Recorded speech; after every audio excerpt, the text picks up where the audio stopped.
اعوذ باللہ من الشیطان الرجیم بسم اللہ الرحمن الرحیم ربی اشرح لی صدری ویسر لی امری واحلل عقدۃ من لسانی یفقہوا قولی ربی زدنی علما اللہم ربنا زدنا علما۔ معزز ناظرین، السلام علیکم ورحمۃ اللہ وبرکاتہ۔ آج کی کلاس میں ہم سورہ بقرہ کی آیت نمبر 116 سے 120 تک کی مشق کریں گے۔ تو شروع کرتے ہیں اللہ تعالیٰ کے نام سے۔ اعوذ باللہ من الشیطان الرجیم بسم اللہ الرحمن الرحیم۔ آیت نمبر 116۔ وقالو، اور انہوں نے کہا، اتخذ اللہ، کہ بنا لیا ہے اللہ نے، ولدن، بیٹا، سبحانہ، وہ پاک ہے، بل لہ، بلکہ اسی کے لیے ہے، ما فی السماوات والارض، جو کچھ آسمانوں اور زمین میں ہے، کل لہ، سب اسی کے، قانتون، زیر فرمان ہے۔ بامحاورہ ترجمہ۔ اور انہوں نے کہا کہ اللہ نے کوئی اولاد بنا رکھی ہے، وہ پاک ہے، بلکہ اسی کے لیے ہے جو کچھ آسمانوں اور زمین میں ہے، اور سب اسی کے زیر فرمان ہے۔ اللہ کی مسجدوں سے روکنے والوں نے یہ بھی کہا کہ اللہ تعالیٰ نے اولاد بنا رکھی ہے، کہ اللہ کا کوئی بیٹا بھی ہے۔ چنانچہ یہود نے کہا کہ عزیر اللہ کا بیٹا ہے، اور نصارہ نے کہا کہ مسیح اللہ کا بیٹا ہے، اور اسی طرح مشرکین عرب نے بھی ان جیسی بات کہی کہ فرشتے اللہ تعالیٰ کی بیٹیاں ہیں۔ اس پر اللہ سبحانہ و تعالیٰ نے ان کی ان باتوں کا رد کرتے ہوئے ارشاد فرمایا، سبحانہ، کہ پاک ہے وہ اللہ کہ اس کی کوئی اولاد ہو، بلکہ اللہ تعالیٰ کے لیے ہی زیر فرمان ہے جو کچھ آسمانوں اور زمین میں ہے۔ وہ آسمانوں اور زمین کا بادشاہ ہے، وہ آسمانوں اور زمین کا مالک ہے۔ تو اس پر اللہ سبحانہ و تعالیٰ نے فرمایا، سبحانہ، پاک ہے وہ اللہ، اس کی اولاد کس طرح ہو سکتی ہے؟ مالک اور مملوک باپ بیٹا کیسے ہو سکتے ہیں؟ جبکہ اللہ تعالیٰ کے زیر فرمان ہے جو کچھ آسمانوں اور زمین میں ہے، ان کا تو ہر سانس اللہ تعالیٰ کے حکم کے بغیر نہیں چلتا۔ آیت نمبر 117۔ بدیع السماوات والارض، پیدا کرنے والا ہے آسمانوں اور زمین کا، وَإِذَا، اور جب قضا، وہ فیصلہ فرماتا ہے، امرن، کسی کام کا، فَإِنَّمَا يَقُولُ، تو یہی کہتا ہے، لہو، اس سے، کن، ہو جا، فَيَكُونُ، بس وہ ہو جاتا ہے۔ بامحاورہ ترجمہ۔ آسمانوں اور زمین کا انوکھا موجد ہے، اور جب کسی کام کا وہ فیصلہ کرتا ہے تو بس یہی کہتا ہے کہ ہو جا، بس وہ ہو جاتا ہے۔ بدیع، یعنی آسمانوں اور زمین کو بغیر نمونے کے پیدا کرنے والا۔ یہ چوتھی دلیل ہے، کیونکہ بیٹا باپ کا نمونہ ہوتا ہے، جبکہ اللہ تعالیٰ تو ہر چیز کو بغیر نمونے کے پیدا کرنے والا ہے۔ پانچویں دلیل یہ کہ جس کے کن کہنے سے سب کچھ ہو جاتا ہے، تو پھر وہ کس طرح اپنی اولاد رکھ سکتا ہے؟ کیونکہ اولاد تو محتاجگی کی دلیل ہوتی ہے، جبکہ اللہ تعالیٰ سب کو دینے والا ہے، سب اسی کے محتاج ہیں، تو پھر اللہ تعالیٰ کو اولاد کی کیا ضرورت؟ آیت نمبر 118۔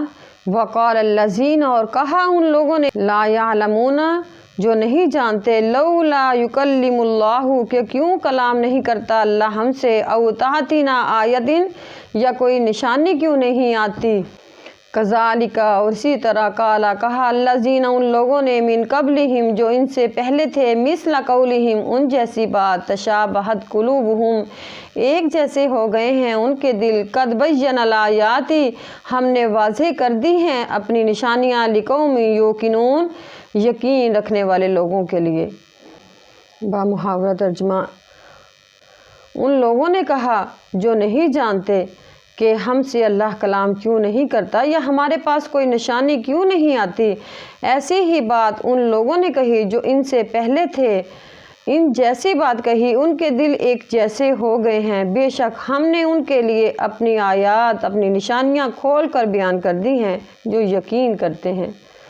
لا یعلمون، لا یعلمون سے مراد مشرکین عرب تھے، کہ جنہوں نے کہا کہ اللہ تعالیٰ ہم سے کوئی بات کیوں نہیں کرتا یا ہم پر کیوں کوئی نشانی نہیں لاتا؟ انہوں نے بھی ان جیسی بات کہی، یعنی یہود و نصارہ جیسی بات کہی۔ اس سے پہلے یہود و نصارہ بھی ان جیسی باتیں کہہ چکے ہیں۔ تشابہت قلوبہم، ان کے دل ایک جیسے ہو گئے ہیں، ان کے مطالبے ایک جیسے ہو گئے ہیں۔ وہ لوگ بھی ایسی باتیں کہتے ہیں جن کے پاس کسی قسم کا علم نہیں ہے۔ تو اس پر اللہ سبحانہ و تعالیٰ نے فرمایا کہ ہم نے اپنی تمام نشانیاں واضح کر دی ہیں۔ اگر یہ قوم یقین رکھنے والی ہوتی تو ان کے لیے یہ دلائل کافی تھے۔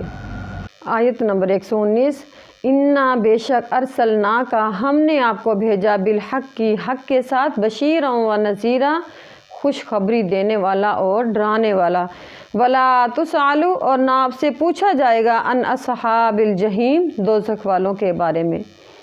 محاورہ ترجمہ، بے شک ہم نے تجھے حق کے ساتھ خوشخبری دینے والا اور ڈرانے والا بنا کر بھیجا ہے، اور تجھ سے جہنم والوں کے بارے میں نہیں پوچھا جائے گا۔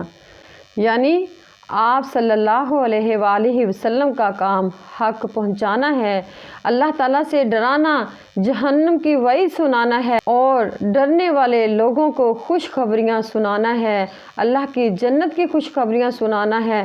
تو آپ کے ذمے صرف حق کو پہنچانا ہی ہے، اور آپ سے یہ نہیں پوچھا جائے گا کہ یہ مسلمان کیوں نہیں ہوئے، یہ لوگ جہنم میں کیوں گئے۔ آپ سے جہنمیوں کے بارے میں نہیں پوچھا جائے گا۔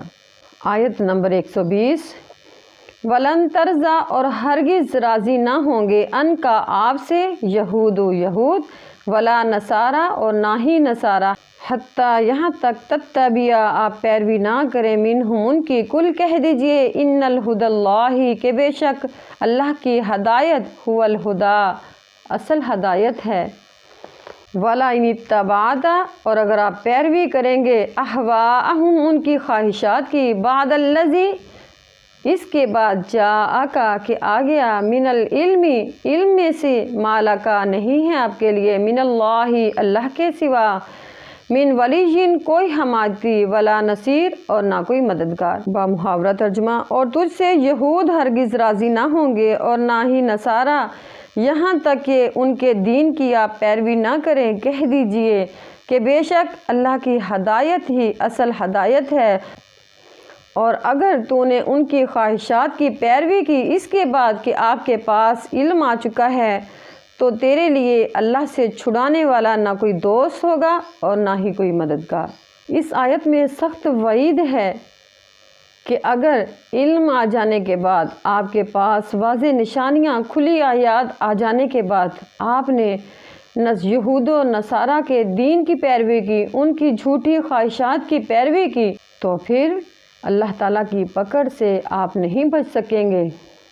اگرچہ اس آیت میں مخاطب رسول اللہ صلی اللہ علیہ وآلہ وسلم ہیں، لیکن یہ امت کو سمجھانے کے لیے ہے۔ احوا، ہوا کی جمع ہے، یعنی خواہشات ہیں، یعنی اصل دین تو دین اسلام ہے، قرآن و سنت ہے، ان کے پاس اصل دین نہیں ہے، بلکہ ان کی خواہشات کے مطابق بنایا ہوا دین ہے۔ جس طرح یہود و نصارہ کی خواہشات اور بدعات کی پیروی کرنا باعث ہلاکت ہے، اسی طرح بدعتی طبقے کو خوش کرنے کے لیے ان کی پیروی کرنا باعث ہلاکت ہے۔ معزز ناظرین، جیسا کہ دین اسلام اپنی تمام تر نشانیوں کے ساتھ واضح ہو چکا ہے، اور 1400 صدیاں گزرنے کے باوجود آج بھی قرآن و سنت زندہ ہے۔ اللہ سبحانہ و تعالیٰ کا وعدہ ہے، اِنَّا نَحْنُ نَزَّلْنَا الذِّكْرَ، کہ بے شک ہم نے ہی اس نصیحت کو، اس قرآن کو نازل کیا ہے، وَإِنَّ لَهُ لَحَافِظُونَ، اور ہم ہی اس کے محافظ ہیں۔ تو دین اسلام اپنی تمام تر نشانیوں کے ساتھ، اپنے معجزات کے ساتھ، قرآن و سنت کے ساتھ ہمارے پاس موجود ہے۔ آج دین اسلام ہر گھر پہنچ چکا ہے، لیکن ضرورت اس بات کی ہے کہ ہم قرآن کریم کو اپنی زبانوں میں سمجھیں، اسی میں ہماری فلاح اور کامیابی ہے۔ اللہ تعالیٰ سے دعا ہے کہ وہ ہمیں قرآن کریم کو سمجھنے اور اس پر عمل کرنے کی توفیق عطا فرمائے۔ وما علینا الا البلاغ المبین۔ السلام علیکم ورحمۃ اللہ وبرکاتہ۔